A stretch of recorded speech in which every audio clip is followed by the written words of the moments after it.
I'm Rob. And I'm Bill, and you're listening to the Teach and Live Abroad podcast.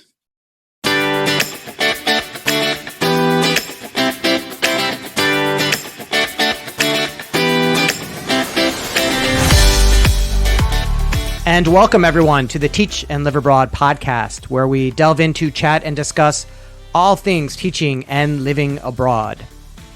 This is episode 3, interview 3 of my 3-part series on digital classroom tools, where I interview 3 English instructors, language instructors, and they share with us their digital tools that they use to help their instruction, in addition to helping improve student learning. And in this episode, I interviewed Dr. David Wolff, and David is a professor at the National Kaohsiung University of Hospitality and Tourism in Kaohsiung, Taiwan. And he mostly is teaching applied English. I have to say, he teaches a lot of applied English classes, and he explains a little bit of what that is. And a lot of that involves listening and speaking practice. So David's tools are a bit different than the other interviews that we did. David is primarily using Microsoft Teams, and this includes a program called Presentation Coach, which is part of PowerPoint, and Transcribe, which is part of Microsoft Word. And then outside of that, he uses the old audio software, Audacity. And he shares with us how he uses these 3 programs to help his students not only practice their English and practice doing presentations, but also to evaluate themselves and get feedback using these programs. I thought it was totally enlightening for me, and I've already started looking into them and how to use them for my own classes. I think you'll find it an enlightening conversation. And as usual, the Teach and Live Abroad podcast is sponsored by EITESLjobs.com. EITESLjobs.com, an online resource for posting teaching jobs, finding teachers, or finding a teaching job overseas. That's EITESLjobs.com. And also, if you like the show, please rate and review us on your favorite podcast app, and be sure to follow us on our Teach Abroad pages of Facebook, Instagram, and YouTube. So let's not delay any longer. Please enjoy the interview with Dr. David Wolff. And I'd like to welcome a very special guest, Dr. David Wolff. And he's a friend of mine. I've known him for a lot of years. And well, David, why don't you just introduce yourself here? Sure. Thank you, Rob. Thank you for having me. And hello, everybody. My name is David Wolff. Yes, I've known Rob probably for over 20 years, I guess, right? Yeah, about 20. Yeah. Mm-hmm. So I'm originally from the United States, Chicago area, and I've been living in Taiwan for probably 27 years or so. And for most of that time, I've been working at technical colleges or technical universities. Taiwan has a very, maybe we'll talk about this later, but Taiwan has a very, how can I say this? Just it makes a big distinction with that, regular universities versus technical universities. So I think back in the States, we don't really do that so much. Right. But anyway, so I teach applied English, which again is something we don't really have back home. Back home it would be more literature focused. Here it's more practically focused. English you would use in your daily life or job in particular. I work at National Kaohsiung University of Hospitality and Tourism, and so the focus is on preparing students to work in the hospitality and tourism industry. So hotel management, tourism management, baking technology management, food and beverage management, things like that. So we actually have an applied English department. And so our students learn, probably a third of their courses are general English. A third of them are kind of specialized English. For example, they learn about English that's used and needed in the airline industry or the food and beverage industry or the hotel industry. And then about a third of their courses are content classes where they learn about hotel management or tourism management, things like that. So I've been teaching in that area. So it's English, but it's English with a special focus. So I guess we would call that ESP, English for special purposes. Oh, okay, that's what that meant, ESP. Yeah. Okay. Yeah, I hadn't heard that term before. Okay, so special or specific purposes. Yeah, so it's kind of like professional English. So that's where the applied English comes from, and I've been to your campus, And right? it's pretty cool because the students, some of them are walking around with like their chef whites on. They're Right. cooking whites on because they're coming from classes that are doing cooking or pastry making or catering. That's And right. those students, you're preparing them to actually, as soon as they're done, go out into the working world in that industry of hospitality, tourism, food and beverage. Right. And they most likely are going to need to apply some English language skills. Exactly. That's right. Yeah. So it's kind of interesting. I mean, we do teach. I do sometimes help out teaching the general English that like every department needs to take for school.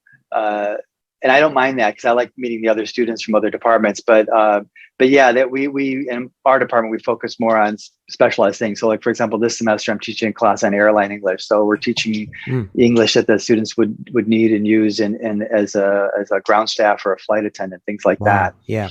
So it's kind of fun. Yeah. I mean, as you mentioned baking. So yeah, the baking students, if I do teach them and they're baking stuff, they'll come around and say, "Hey, David, here's some cakes I made or cookies." So that's kind of nice. Yeah, that's It's a little bit better. Isn't there a restaurant on the campus that the students they cook in or something like that? You have your own cafe where the students actually work and practice their craft? Yeah, there's a bakery and there's a cafe that's open. I think it's just once a week. There are certain rules the government has about public schools and what they can open up in terms of they don't want to compete with private industry, but we do have a couple of limited restaurants where they can sell things and practice and things like that. Yeah, but they have a lot of functions anyway where they do these things. Yeah, it's really fun. It's really interesting place. Yeah, it is nice. Yeah. So David, you're now you are my third interview of this 3-part series that I'm doing on this podcast about technology in the classroom. And I've talked to other professors and some language teachers about some of the tools they use and maybe some of where they think, that digital classroom is going. Is it going to be more digital? Is it going to always be a mix? And you are very special here because your PhD is in educational technology. Yes, that's right. That's what I studied. Yes. Right. So this, I mean, again, there's a lot of technology. I mean, it's pretty broad. It's broad. Yeah. It's a very broad subject, but yeah, that's right. I did study that. And so I feel fairly comfortable given what's happening right now. I haven't had to use certain things. I didn't used to teach like a fully online class before. So this is definitely new for me now that we have to do this. Because of COVID. Yeah. Right. So Taiwan, as you, maybe the listeners don't know this, but Taiwan's been pretty lucky compared to a lot of other countries. We just recently went online. Other countries have been online for a year already. So we've been online for 2 weeks now. And so this is a bit different for me. I mean, there are teachers that have been online for a while here. But for me, I haven't been ever completely online for classes. So that's been somewhat of a challenge, particularly because I didn't have time to prepare for it. But yeah, so anyway, I feel fairly comfortable using certain technologies and tools in my classes and integrating them with my teaching. And I think the students appreciate that as well. So, but yeah, this is my background. That's right. Right. Well, so here's a question I've asked everybody to sort of start off our talk is this whole term blended learning, which was a few years ago, which meant that we're going to start using digital formats, digital tools in a traditional classroom to help the teachers instruct and also to improve student learning. And one of Kurt Bowden was one of the professors that I interviewed before, and he said a very interesting thing. He said, well, what is blended anymore anyways? Isn't blended the new norm? Like traditional is already out the door. In a few years, it's already gone. What are your thoughts on that? I mean, is everything blended now? That's expected. Am I wrong? Yeah, I think there are still holdout teachers who do it the very, very traditional way.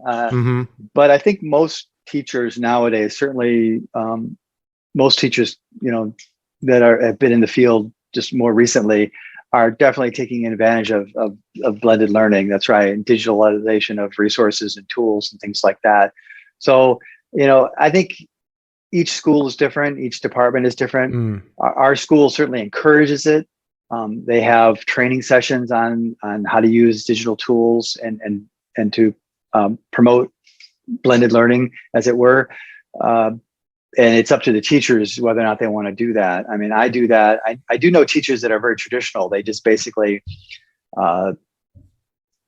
give the old traditional 1-page or 2-page syllabus to their students the first day of class, and then just teach their class, lecture, show PowerPoints, and the students write them emails and things like that. But I think a lot of teachers now are using blended learning. That's right. So, and it can mean many things. I mean, some people go full into it, and some are less into it. But yeah, a lot of teachers have blogs, or at least they're using line groups to communicate with students. So we use in Asia and Taiwan, Line is very popular. I know that's a messaging app. Yeah, messaging app, Line. WhatsApp is the one that's popular in the West, I think. Right. So it's kind of like that. So at least they have a group that way where students and teachers can communicate that way. Mm-hmm. Of course, even just using PowerPoint is a tool. That's technology. So a piece of chalk and a blackboard is technology too. I mean, it's very basic technology. So really, we've always been using technology to teach, but certainly we've taken it to a new level the last few years. Certainly, things have definitely amped up for everybody, I think. And even in the past, I mean, your school has a learning management system? Yes. Do they have one that everyone can use or has to use? Is it mandated to use it, or? The school encourages people to use it. I think I resisted for many, many years because it really wasn't very good, in my opinion. Mm-hmm. And also, as I'm in the English department, I want my students to have an English environment. And the whatever 1.0 version of this LMS only had Chinese, funny enough. Great. So that was not going to work for me. So, but the new version, about a year and a half ago, 2 years ago, they did upgrade it, and it's quite functional now. And I think a lot more teachers are using it now. You can do a lot with it. You can post PowerPoints, PDFs. You can post video links. You can do quizzes, have discussions. There's a lot of things you can do with it. I still don't use it. I used to use my own WordPress blog I created for my classes, every class. But now, last year or so, I've moved on to Microsoft Teams. Okay. You're using Teams. Yeah. Yeah, I'm using Teams. So a lot. When this whole COVID thing broke out the other year, a lot of people just kind of really gravitated to Google. And Google at that time had just kind of the last 2 or 3 years had been working on this thing called Google Classroom. Right. And when I first started, it just didn't have enough functions for me. I mean, it's quite good now, and it's very popular, and that's fine. I've considered using it, but Teams to me just seemed more what I wanted to use. And also, I felt like it would be a good opportunity. Some of our students, as I mentioned, go into hospitality and tourism, and some go into business. So a lot of businesses use Teams. So I wanted to kind of give. So I wanted to give them kind of a taste of a more professional business type environment, and I think that's going to help them. I think. Yeah, I've never used Microsoft Teams. I've only seen it, and I think everybody tends to gravitate towards Google because it's always been there. It's free, and a lot of people are used to using their tools anyways. Right. A lot of teachers do use it, and I think it's fine. I mean, I've kind of dabbled with it, and I think it's good. I don't have any problems with it, but I just find certain functions of Teams work better. And again, I think our school is similar to most other universities in Taiwan. Is they basically, the students have a free. They can sign up for they have a Google email based on the school, but also a Microsoft Live email that's based on the school. And students can access and download free copies of Microsoft Office. So they all have that on their computers, or at least online. And so Teams just integrates really easily with that. So for me, it's fine. Our school uses the kind of free education version of Google. So if you do a Meet, you can have a Meet. But we don't have for example, we don't have the breakout room function that's available for the paid versions. Right, whereas Microsoft Teams has that now. Oh, really? They didn't originally, but right, they didn't originally, but now they do have that. So I've been using that recently, and it's working out pretty well. So for me, I just if I were teaching a more content-based class that I don't want to say more lecture or discussion-based, I might be okay with just using something else. But as I want my students to do a lot of group and pair work, I like to break them up in the breakout rooms, and so I can have them do their own thing, and I can kind of jump in and out and listen to them and talk to them. And so for me, that works really well. Yeah, the for language teaching, I think the break, you always want to pair up your students or get them in small groups and work together. And at our language schools, that's what we do for the young learners. But to have that online is really an advantage if you can get everybody working to do that and figure out how to do that routine, right? So let's go into a few of the main tools that you use, and yours are quite different than the other two interviews I did. And the other two interviews, we talked about some common tools like Kahoot or Quizlet. We talked a lot about Google Classroom.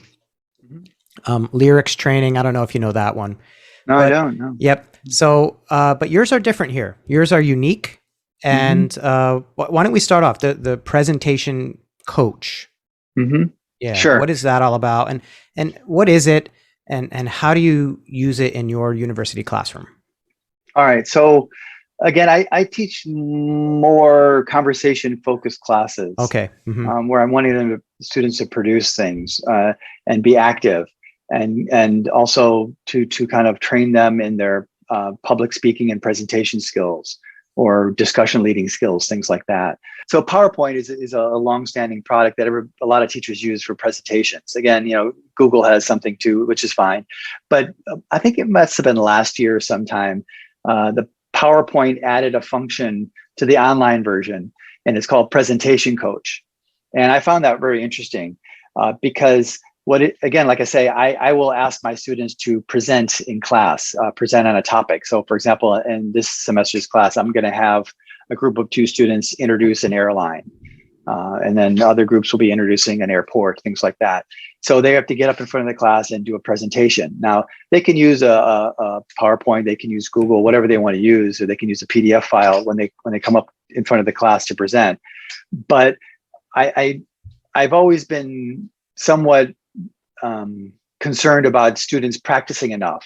They seem to spend a lot of time preparing the PowerPoint, which is usually quite good, but then they don't spend enough actually time practicing the presentation. And so I always encourage them to do that. And some do very well. And some just kind of come to class and just see what happens. Wing it. Yeah, they wing it. So I felt like this new function of PowerPoint was quite interesting. So basically what it is it listens to you as you kind of do a run through of your presentation. So I will it's listening to you. Right. So you click on Start Presentation Coach. The initial one was it's listening to you. Now, actually, even since I think a couple months ago, they have a new video function as well. They can actually see you presenting. Now, I don't ask them to do that, but basically you click Start on it, and it listens to you. So you start doing your presentation. It keeps track of your time. So how long was the presentation? When you push stop, when you're finished, you push stop. So it tracks the time. It tracks, it tracks your pitch. So again, if you're speaking too fast or too slow, or your voice is too monotone, or too high or too low, or just too flat, it keeps track of that. It keeps track of filler words, as they're called. So if you do a lot of ums and ahs, things like that, it'll keep track of that. No way. Exactly. Wow. It's very cool. So and then when you're finished, it gives you a report. And what kind of things does it say? Well, again, it'll tell you how long did you speak for. It gives you kind of like a graph of the tone of your voice. If it's like a flat line, or if it's up into the more colorful, emotive range of speaking, or if it's really kind of like a computer talking.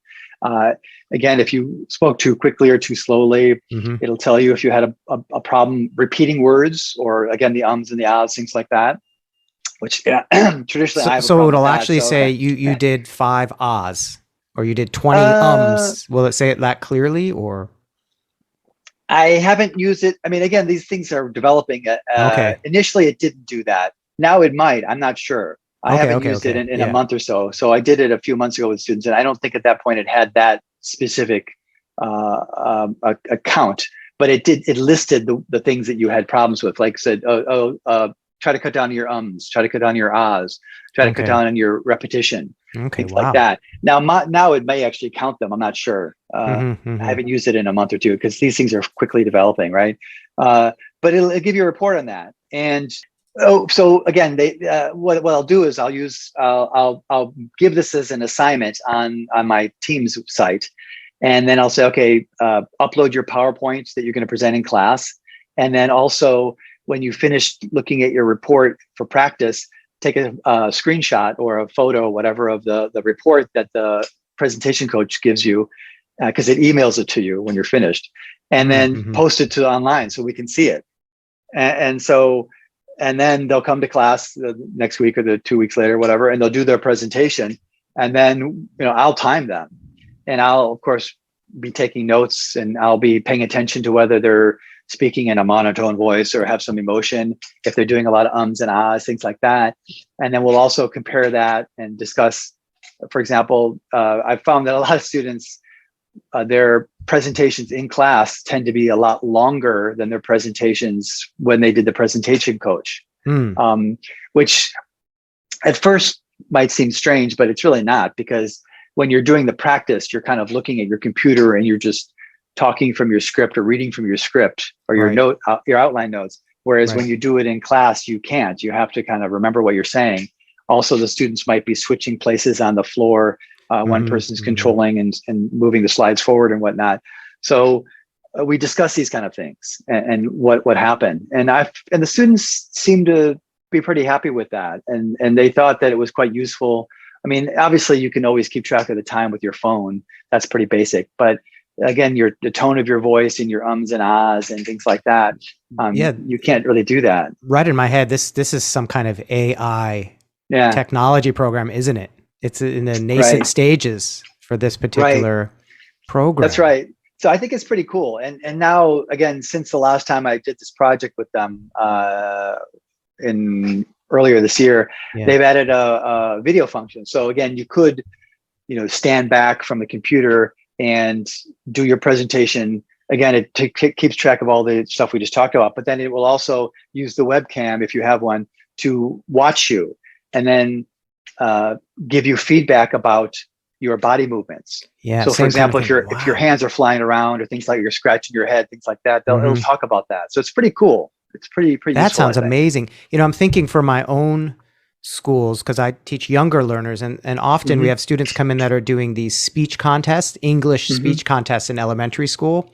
And, usually a teacher would have to take a half hour and sit and go over, listen, give feedback, and then a couple days later and a couple days later until you get it right. But boy, this tool would cut down on that time, at least initially, to kind of get you to a certain range, and then you could fine tune it. I think so. I think it's good. It's just good voice intonation and things like that, and speed. Right. I mean, previously you could just tell the students, okay, use your phone to record yourself and see what you think. That's what we would But they don't do it. They don't do it. And I don't want them uploading these videos to the website. So I think just they get their report, they can do a screenshot and send it to me, and I know they've at least practiced once, right? And do you find they like it? They like using this, or do you have to require it? Do you have to require it? I do require it. I mean, I wouldn't make it optional. I mean, it's required. So if they don't do it, they get marked down on their grade for the assignment. Because I would think that it's a if you're going to critique somebody, which it's kind of critiquing you, right? Not saying you're bad or good. It's just giving you technical data back about how you did. I think for especially a lot of Asian students who can be quite shy presenting, that this is kind of a private critique. Right. So they can kind of get critiqued in their own room or wherever they are, and nobody else is going to see it. So they might feel a little more open to using something like that. I think so. I think, again, I've only had really positive feedback about it. I mean, most of them say, wow, this is pretty cool. Oh, this is helpful. Again, it's usually just a case of students just not wanting to learn technology or being afraid of technology or just not wanting to practice. I mean, nobody said, oh, this is not helpful. I mean, I can't imagine how this wouldn't be helpful. So I think most students have been pretty positive about using it and thought it was kind of cool. So that's Presentation Coach, and it's part of Microsoft Teams. No, it's part of PowerPoint. Or part of PowerPoint. Okay. Part of PowerPoint. And I'm not sure now, but I think it's still just on the online version. Okay, the online PowerPoint version, maybe? Yeah. Okay. Yeah, I'm not sure. I don't think it's yet on the desktop version, but it's on the online version. I'll put some links in the show notes. So if anybody wants to go check that out. That's what a great tool. I'm going to look into that. I haven't heard of that. Yeah, it's a pretty nice tool. It's like I say, I've been using it for since last September, I guess. Okay. And positive feedback. Good. It's been very helpful. Almost about a year. Now, another tool you talked about is that you often use is Transcribe. Right. And this is also for oral testing because you want your students speaking a lot. So can you explain that a little bit? Sure. So again, it's a Microsoft product. So it's part of Word. And again, what I do is I record. The students know and agree to this, but I record their oral tests. So for certain classes, I might have an individual student just doing an individual oral test with me, but oftentimes I have them in pairs doing a conversation or role playing a situation, things like that. And so I'll record it I usually use my iPad, and I have an app called Notability, which is a note-taking app. But it also has a recording function. So it's for students or people who go to meetings, and you can record notes to the meeting and the audio of the meeting, and they're synced together. So, which is quite interesting. But that we won't talk about that right now. But anyway, so I use that, and so I record their oral test, and then after the test is over, I'll go back and I will edit the audios, and I will send each student a copy, an MP3 of their part of the test, and then it's like you're checking, you're giving them feedback on their oral test. So I mean, obviously, I give them a grade, of course, but I want them to think about what they did in the test. And so what I do is I say, okay, here's the MP3. Now go to Microsoft Office Word online and click on the transcribe function, and what it'll ask you to do is upload your MP3 file to Word. So you're adding a MP3 to Word, and then you hit the transcribe, and then it will draw out the text from your audio, and then you'll see the text in the Word document. Okay. And so I tell them, okay, so now there's two possibilities here. One is you misspoke, and so there's a problem in the script. Fix it. And the second possibility is perhaps the AI or the transcribing didn't really do a good job transcribing. Right. It made a blip or a mistake. Yeah. Exactly. So it wasn't your fault, but there was a mistake there. Again, fix it. And then send me the quote unquote fixed conversation or speech you gave. And then also give me some comments about this. Did it catch problems? Do you recognize that it caught some mistakes you made? Were there things that the AI made a mistake with? You said something properly, but it didn't hear you properly. Give me some feedback on that. And so I've been using that again, probably since last September. Maybe I started last June. I can't remember. But I've been using that again, as a way to give students an idea, a way to go back and them to review how they did on the oral test. And again, I think the feedback from the students has been pretty positive on this. They'll say, oh, yeah, the AI made some mistakes, or I made some mistakes, or I realized I said too many ahs and ums, or I realized I didn't use enough professional language or specialized vocabulary when I was answering this type of question. Yeah. I was speaking too much like I was talking to my friend or classmate as opposed to a customer in a formal situation. So I think the students' feedback on this has been pretty good as well. As a teacher, I love that on so many angles. Because, okay, you're giving the assessment, that's fine. But now the students have to, number one, evaluate themselves. Right. Correct. Right. They have a chance to correct any errors, change, figure out what's wrong, right, through that evaluation. And then also they're giving you feedback on the test. That's brilliant. Yeah, I like that. I mean, I can see, though, that's a lot of work. I mean, if you have how many students in a class like that's using that? Do you have Yeah, to? so anywhere from 20 to 30. So Yeah, it is actually that's a lot of MP3s you have to make and it is a upload. lot of work for me Yeah. also. So it's true. But so maybe in the future I need to get a TA. Okay. So, but I mean, but it is a lot of work. But I think it's useful. I mean, for me, it's interesting. I may eventually decide to do a research project on this. I mean, that's not why I'm doing this, but it's something I'm interested in. But I think again, it's just we talk about giving. A lot of times, teachers get busy with the teaching aspect of the job, and they just give their tests and then move on to the next topic and don't go back. But I think there's some value in students kind of going back and reviewing what they did for a test, particularly an oral test. It's been good. I think the students have been pretty happy to do that. I mean, some of them don't like to hear the way they sound, but again, as you said before, students are shyish here in Asia. So Hmm. I don't play this for the whole class. It's just them. I give Right. each person their own thing and they're listening to Hmm. them. They may have their partner's part too, if it's a conversation, but I Hmm. just tell them to focus on their part of the conversation. But again, and I'm not playing this for the whole class. So, but I feel like they're pretty happy with that, and they're. I mean, we all do a bit of self-monitoring when we're speaking in English or any other language. I know Hmm. you speak Hmm. Mandarin, I speak some Mandarin.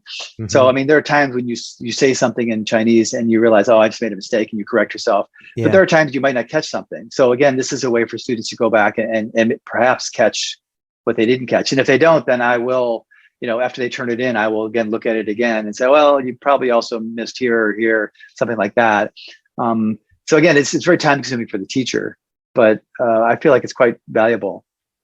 Yeah. I mean, there's simple things like just phrases, right? That you Mm-hmm. might flip a word around instead of Right. saying, I put up with something, I put with up something, something like that. And then, oh, okay. And it actually helps your learning, right? You're Right. improving the learning, but you're self-learning in a sense. You have to self-correct and go, okay, I figured out what the problem was here. Sure. And Sure. Exactly. for my Mandarin, sure, it would help. That would help often. I think.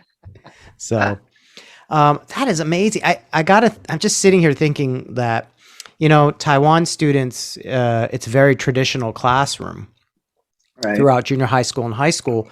And when they go to university and then have this sort of assessment, this sort of test, they just must be, I mean, are your students just shocked at first? Like, what is this? What is this I think. teacher doing? Like, Yeah. what? Yeah. They think I'm like this tech crazy teacher. I mean, there are a few other teachers that use a lot of technology, I think, in different departments, but I'm in my department, I'm definitely the tech guy. So but But I've kind of, I mean, I'm just saying it more from that process uh, of them listening to, they were just assessed. They have to listen, go back, evaluate it, and give you more feedback on it. right.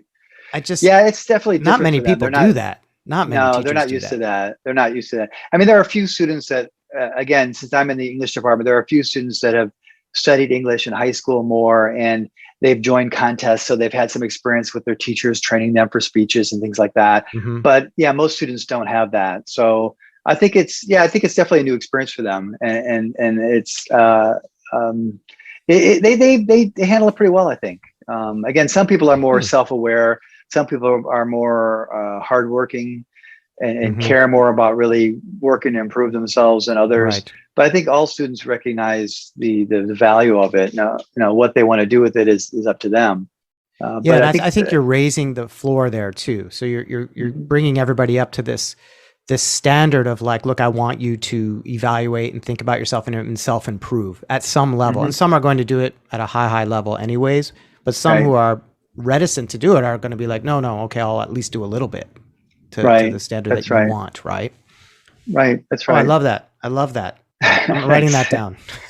All right. I'm thinking, how Yeah. could I do that with the young kids? Right. So A little bit harder, but the kids are yeah. pretty good now. I think this is not hard to do. I mean, kids who are in fourth or fifth grade, they can open up Word online, and they can, again, they just gotta, if you give them the MP3, they just gotta click Yeah. transcribe, and now that the reading skills could be another story, but they could do this. Yeah, Yeah. you could do that as a group activity as well, Yeah. and as a Sure. class, and so. Okay, another one. Your last tool you mentioned, which is a common if you do any internet like recording or audio work, is Audacity, which has been around a Right. long time, and that's a Right. free software you can download. Hmm. And surprise, surprise, it's for audio, right? Right. For you, another Right. audio. It's an Hmm. audio editing program, but it's based on Right. audio. So now, how is this? How do you apply this? Right. So I got into Audacity probably 15 years ago, and Mm-hmm. initially it was used. Myself and a few other teachers, we would use it to record ourselves uh, making test questions, to do final testing or entrance testing or whatever, some kind of testing thing. And then later, when I went back to school and got my PhD in educational technology, as you mentioned. Yep. And one of my dissertation was basically on podcasting, so which is what you're doing right now. Okay. Yep. And so I had one of my experiments was teaching a traditional class, having students do a traditional kind of assignment, written assignment. Another group did audio assignment, and another group did a video assignment. And again, from my research, I do video still sometimes, but recently I've been focusing more on the audio because I felt like from that research and just in general, students prefer to do the audio. I know video is very popular these days, and I don't have any problems with it. I do occasionally do videos as well with students, but I feel like audio is a little bit easier and faster for them to get done, and it's less distracting for certain reasons. But in any case, I'll have them record themselves, again, making some kind of podcast, whether it's a speech or whether it's a conversation. So, for example, I taught a hotel English class last semester, let's say, and I had them make audios in groups of 2 to 3 people, and they had a choice. I mean, again, you want to give them as much choice as possible. They could do it as like a call-in talk show. They could do it as a news report. They could do it as a training video for the hotel. And they had to, one of the projects they did was where they would have a situation where they were dealing with customer complaints and how you deal with customer complaints in a hotel in English, right? So anyway, so they would take that and arrange it however they wanted to arrange it, whatever format, and they would make the audio and they would post it up on the team, and then we would listen to them for class. And again, to involve the students, I would give everybody a grading form, and each group would grade every group, including their own group, from certain criteria, English skills, fluency, pronunciation, grammar, content, vocabulary usage, things like that, technical skills. That was very minor. But I do get occasionally audios that are really hard to understand. It's just too much background noise. But anyway, so I encourage them to use Audacity to do this, and I show them how to use it. I made a couple videos, just 5-minute videos, 2 to 5-minute videos, giving them the basic functions of how to record something in Audacity, how to adjust the noise reduction, how to amplify the sound, how to save it, export it. It's pretty easy to use. It's not a complicated program. No. To record there are a lot of tools. There are a lot of things. The menus are quite long and extensive, but the basic things that you need to know how to use is only about 4 or 5 of them, and it is quite easy to use. So so I have them do that, and again, I feel like students they enjoy that. They I've gotten feedback, right? Oh, another video, everybody does video. So and again, the video sometimes just gets old, or there's too much background noise in the video, and they worry too much about the scene. I just want to focus on the language aspect of it. That's my focus. So anyway, so I do this audio stuff with them, and they like it. And some of them don't use Audacity. Some of them just record something on their phone with their partner, and they just dump it up on the team that way. And you can tell, and they know it didn't turn out as well. Some of them have other audio programs they use to edit things in, which is fine. I don't require Audacity. So in this case, I don't require they use Audacity. But I tell them that part of their grade is going to be on the technical aspect of the audio they present. I mean, that's not the focus, but that is a small part of the grade. Oh, okay. Yeah. You want it to be clean, and you want it to be a clean version, and they've actually thought out how they're going to present it well. Right. Exactly. Yeah. So it doesn't have to be professional quality, but again, I've gotten some things where we just couldn't hear it in class. Right. Yeah, sure. Yeah. Just couldn't understand what they were saying. So anyway, so I have them do this again. So they prepare a script. They may or may not be reading their script. But again, that's something you can tell. You can tell when they make the audio, if they're just, okay, now today we're going to talk. You can tell if they're just reading the script, if they practice or not. So again, I encourage them to practice more and then do the recording, or re-record it or edit it. So again, it's very easy to do in Audacity. It's free. The interface is interchangeable between Chinese and English, so there's no problem with the language. I was thinking that too. That Audacity is in a lot of languages, so exactly. Yeah. So I find that this is pretty good, and students they appreciate doing the audio. They like doing it, and they think it's fun to listen to. And again, I find that it focuses more on the language and the content of what's going on, as opposed to. Now, I could see there are situations where you might want to have a video if you're talking about reading somebody's facial expressions or body language, things like that. But in the things I mostly do with them, that's not so necessary. I can see that. I can see how the video could become a distraction in a sense, right? And like you just meant, I'm worrying about the background or how I look, or, the light has to be right, things like that. And really, it's a class about speaking and listening. So let's just focus on that. Let's take the visual out of it. I can see that making a lot of sense, actually. Right. So again, I do use video sometimes, but I prefer audio for the most part. And the students seem to be, again, everybody talks about digital natives and blah, blah, blah. Yeah, students are quite good at using phones. They know how to use Instagram and all these kind of things. But a lot of students actually are not very good at recording and editing videos. They don't have much experience with that. And it's not as easy as somebody might think. So I think the audio is much easier. I mean, it's not hard to edit something even briefly on some kind of smartphone. At least you can clip, parts of the audio away. You might not be able to do noise reduction and amplification so easily on a phone, but at least they can do that. And if they do take 10 or 15, 20 minutes to learn Audacity, they can make it even better. So it's a lot faster than learning a video. I would agree. Yeah. It took me a while to get my video editing skills up to a decent point. And I was doing a lot of videos for my school and some YouTube work.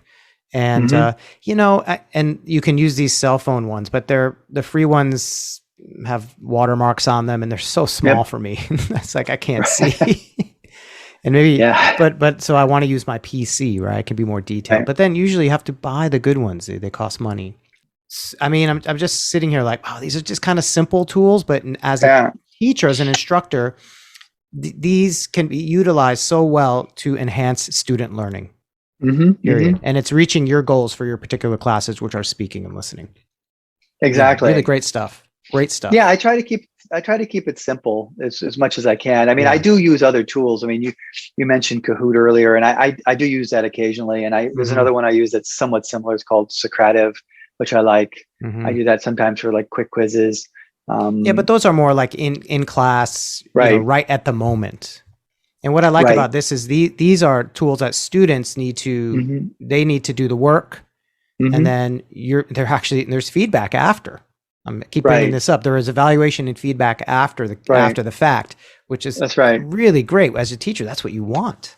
That's right. I agree. And I think one of the ones you mentioned also for the video, the Flipgrid, I haven't used that very much, but that is quite popular, and I could see the benefits of that. It's easy to use from what I know, and again, you can make it as public or private as you want in terms of just students giving something to you or showing it to the whole class and giving video feedback. And I think it can be valuable depending on what you want to do.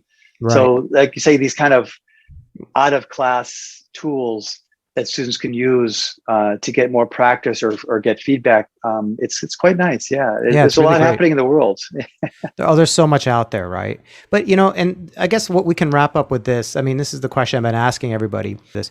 Do you see a point where what you're teaching now is just going to be 100% digital, or is it, I mean, I don't know how many books and writing that you do in your speaking and listening class, But Right. or do you always see this sort of blend going on? And just the tools, Yeah. we're going to use digital tools, but the teaching is first, and the tools are just going to enhance my instruction and learning for the students. Right. I mean, That a makes few years sense. ago, Something like that. yeah, Yeah. it makes sense. I mean, a few years ago, people were talking about, oh, teachers going to become obsolete, and we're not going to have in-person classes anymore. And Right. I didn't agree with that at the time, and I still don't agree with that. I think there's always going to be a place for teachers, at least in the near future. Especially if Mhm. if you've had to teach online because of COVID, Mhm. it's not, I don't know, it's not fun. No, I feel like no. it's against everything. Well, I mean, teaching young learners, for me, we want collaboration. We want students moving around, talking to each other, creating, Yeah, and we can't do, it's just diminished so much online. sure. In our subjects, for sure. I mean, other classes, perhaps you could do more online, and Yeah. you can do. I mean, I myself studied educational technology, but I wouldn't want to learn a language purely online myself. I mean, I do use like the Duolingo app to. I've been learning some French recently, and that's fine. Yeah, I've used that But too. but I mean, it's a supplement. I can't imagine Yeah. that by itself Yeah. replacing an actual French class. So yeah, I agree with that. Yeah. I think I was saying to somebody else in one of these interviews that I feel like pure online is also a supplement, because there's a lot right. of these online classes, like companies that do these half-hour classes one-on-one with foreign Mm-hmm. teachers. And Mm-hmm. I feel that's a supplement to a bigger class, I think. Mm-hmm. But it's not, Yeah. right now at least, it's not the main way you want to be learning a language. That's right. That's right. I agree. And I think eventually, if we get to the point, I don't know if the listeners, know Star Trek, right? They have that Star holodeck Trek, where okay, yep. yeah, you go into this room and it's basically just completely recreated world. I mean, if you get to that point, maybe, but that's years and years away, and it's still, Yeah. you're not dealing with real people.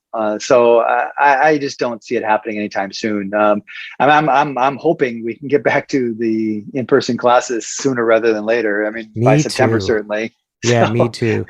Like you mentioned, Taiwan is late to the COVID party. Luckily for us, but mhm. it's 15 months since everybody else really got hit hard by it, and now we're just getting hit at the end of it when everybody has the vaccine. So we're lucky in a sense the vaccine is there, Yep. and that maybe we will be affected for a much shorter time. Yeah, that's right. And summer is here as well, so schools will be on break. So we might squeeze out of this thing Well, I'm pretty hoping that easily. teachers will. I mean, I've talked to a few teachers that are going to be doing this, and I think they kind of freaked out when this thing happened just a couple of weeks ago in Taiwan. So I Mm, think they definitely have a bit of motivation to this summer kind of get a better handle on this whole yeah. online learning thing. And so I've already had some people ask me to meet with me and talk about how to use Teams or how to use Meet and what tools I use. And I think that's for us, summer vacation is coming, so we can do that. For you, you're 12 months a year, so it's harder for Right. you Yeah. and your teachers. So Yeah. It's a big but learning for curve for everybody, oh including yeah, so myself. oh yeah, for sure. I mean, luckily I've been kind of paying attention to what's happening in the States. There's a couple Facebook groups I follow that talk Hmm. about tools and technology and things like that, and I've been kind of keeping track on what's going on in other countries. So that helped a little bit. But again, I just having to do it yourself is a whole other ballgame. So Yeah. it's been a I challenge feel, for me, but it's been good. I feel we've had the benefit of like places like America, teachers in America having to kind of work through this and come up with kind of Yep. a platform and routine to work from. And so now we can just access what they sort of figured out, Oh you yeah, for know. sure. And a So, lot of these tools have developed tremendously over the past year. I mean, oh yeah. Google Yeah. Meet and Teams and Microsoft were not even close to what they are a year ago. So we're lucky we're Hmm. using them now. I mean, at the beginning they were Exactly. very limited. So Yeah, it'd be a struggle in so the good. beginning. So good luck to everybody. Yeah. Yeah. Good luck. Good luck. Hey, David, great conversation. Thanks a lot. Thanks for This was having me, Rob. enlightening. I loved it. I loved it. It was enlightening. I think that a lot of teachers out there are going to get something out of this. I hope so. And good luck to everybody. And I enjoy talking about it. Again, this is kind of my passion. So I'm very Right. excited to talk about this kind of thing. So We'll have thanks you for on having another. me. We'll have you on another show. We'll come up with another topic and chat with you down the line about something. All right. Sounds good. Yeah. Okay. Thanks a lot, David. Take care. Sure. Yeah. Take care. And I'd like to thank Dr. David Wolff for that great interview. Again, let's just recap really quickly. He's using Microsoft Teams primarily, Presentation Coach, which is part of PowerPoint, Transcribe, which is part of Word, and the audio editing software Audacity. And he uses these all for his students to practice doing presentations and to practice their English in his listening and speaking classes. As you can see from my reaction in the interview, I liked it a lot. I thought it's great that students can evaluate themselves and the programs are actually giving them feedback. So check them out in your own classes and see how they work for you. And once again, I'd like to thank EITESLjobs.com for their support. EITESLjobs.com, a source for finding teachers or finding your next teaching job overseas. And again, be sure to follow us on our Facebook, Instagram, and YouTube pages of Teach Abroad. Anyhow, everyone, hope you enjoyed it. We've got some more teachers coming up in the future, in addition to some stories about teaching abroad and experiences about teaching abroad. We'll see you in the next episode. Bye-bye.